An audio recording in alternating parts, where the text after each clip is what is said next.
Dyna ni'r ysgyfant fan hyn. Okay, a hefyd dyna ni'r calon dan o'r ysgyfant hefyd. Nawr, yn dechrau siarad amdano'r ysgyfant gynta. Nawr, mae da ni ochr chwith a ochr dde o'r ysgyfant. A mae da nhw gwniaeth lobules hefyd. So mae yna 45 lobules yn cyn y cath, ond mae llai o lobules. Mae beth 3 lobule gyda'r buwch. So beth yna gael y cranial, medial, caudal lobules. Okay. Ond sy'n rhaid i gwybod ni sy'n fawr. So, da ni gyd o'r ysgyfant yna, a mae hwn ysgyfant llawn o'r buwch ei hunan. Nawr, yn i'r ysgyfant, beth sy'n digwydd yw mae tiwb eitha mawr, fel chi'n gallu gweld. Okay, felly, jyst y wedi dod i gyd dod i lwg mewn. Tiwb eitha mawr yn dod mewn i'r ysgyfant, a mae tiwb hyn yn dod o'r top o'r corff, o'r throat, gwddog, yn dod o'r gwddog. Enw hwn yw'r trachea.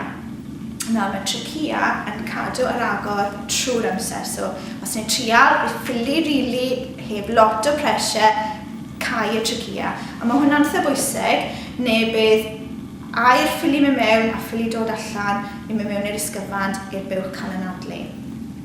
Nawr, gyda'r trachea hyn, beth sy'n cadw fe ar agor yw beth maen nhw'n galw rings o cartilage. Nawr, os trio hwnna rown, felly chi'n gweld beth mae'n meddwl. Nawr, mae hwn fan hyn, beth dwi wedi bus fi, yw ring o cartilage, a mae'n eitha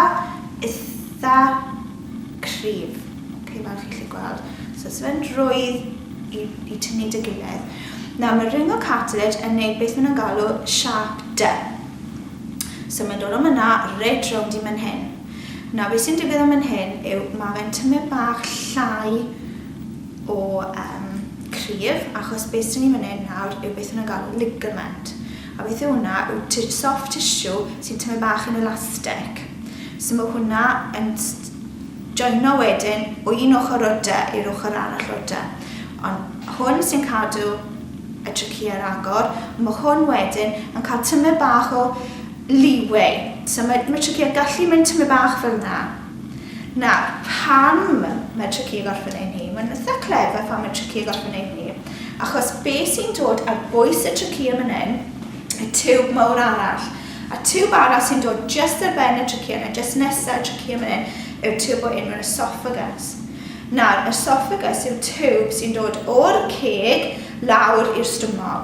A mae'n cwrio bwyd. So mae bwyd mae'r buwch wedi bita yn y bore, yn tiwo nicely, mae'n mynd lawr i'r esophagus mewn i'r rumen.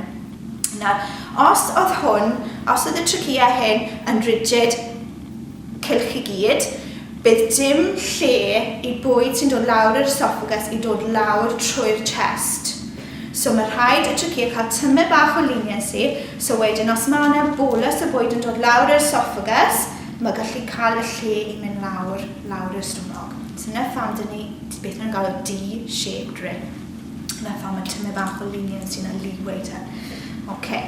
Nawr, y trachea hyn, mae'n dod lawr, a wedyn pan mae'n dod i bwyty pwynt hyn, mae'n splito mewn i 2 branch. Un i'r chwith, un i'r dde, a beth maen nhw'n galw hynny wedyn yw beth maen nhw'n galw bronchus.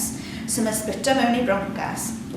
Nawr, os chi'n gallu edrych lawr, so os chi'n gallu gweld y lawr yn iawn, ond os chi'n gallu edrych lawr, chi'n gallu gweld fel 2 tiwben, un yn mewn i un ochr, un set o lungs, a un yn mewn i set lungs arall.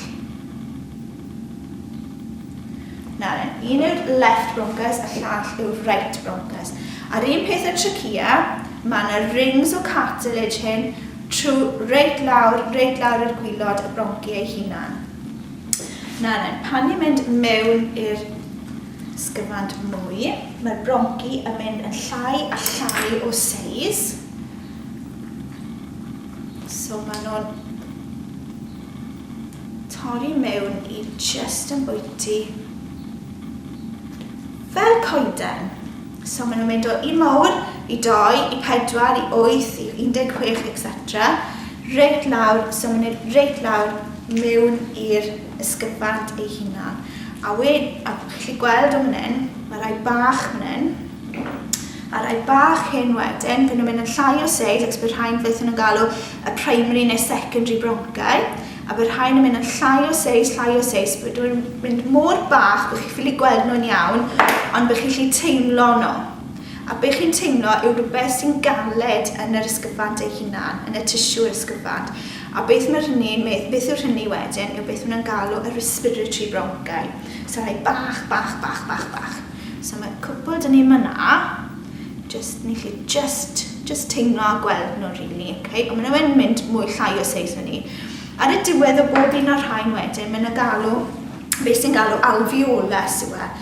A alveolus yw pink stuff hyn rili, chi'n gweld, okay? A beth sy'n eitha soft a squidgy rili, okay? Pan chi'n teimlo fe. A beth sy'n mynd mewn yna wedyn bydd yr air. A pan mae'r air yn mynd mewn, mae'r rhain yn expando, so mae'n mwy o seis, a pan mae'r air yn mynd mas, mae'n mynd llai o seis. I don't think, os fi'n mynd pwysau yna bydd ni lli wneud e, achos mae gormod o twlla fan hyn, ond os oedd e gyd yn intact, a chi'n chwythu lawr fan hyn, bydd hwn yn dod, hwn yn mynd lawr, oce? Lle chi trial eich hun am symud.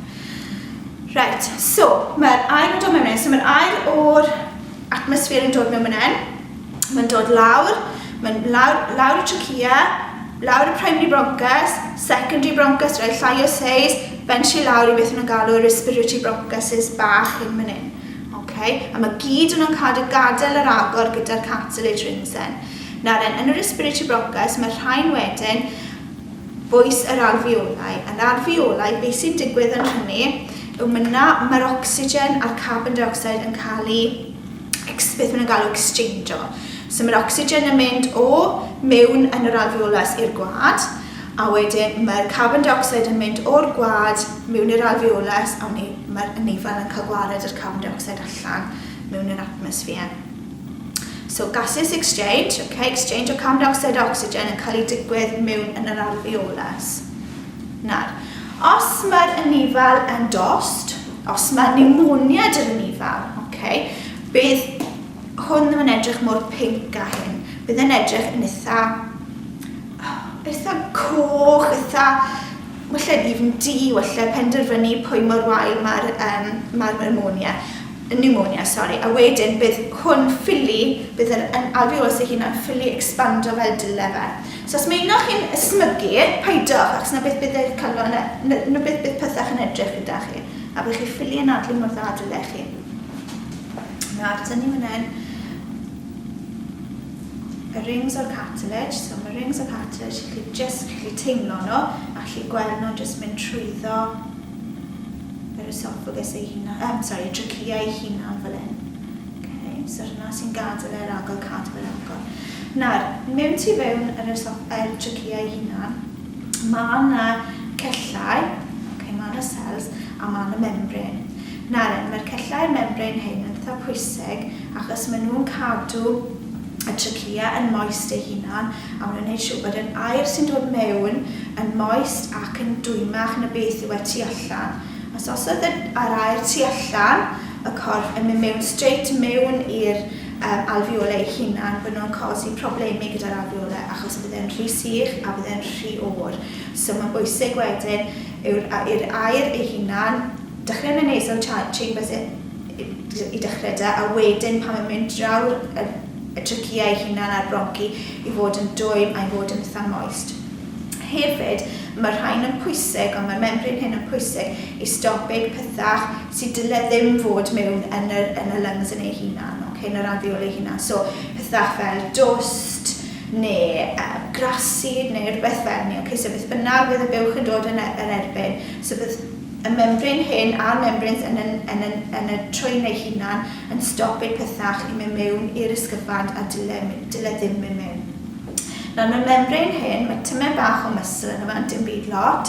Mae membrane hyn yn beth maen nhw'n galw ciliated epithelium. So, os o'n i wedi edrych yn hwn dan y microscope, bydd chi'n gweld cellau bach gyda tymed bach o gwallt ar y top o'n nhw. A mae'r gwallt ar y top yn stopig pethach mynd mewn fel dwst mynd mewn i'r alveolau ei hunan. A mae hwnna trwy'r trachea a trwy'r bronchi. So, yna beth mae hynny'n edrych yn fel. A wedyn, da ni gweld wedyn bod, achos bod ni wedi agor bod bronchi wedyn sy'n mynd mewn i'r ochr hyn o'r ysgyfant ei hunan, mae yna mwy nag un branch ohono nhw. A mae hwnna'n mynd i bob ochr o gwniaeth fath o'r lungs ei hunan. So, yr cranial, y medial a'r caudal part o'r lungs ei hunan.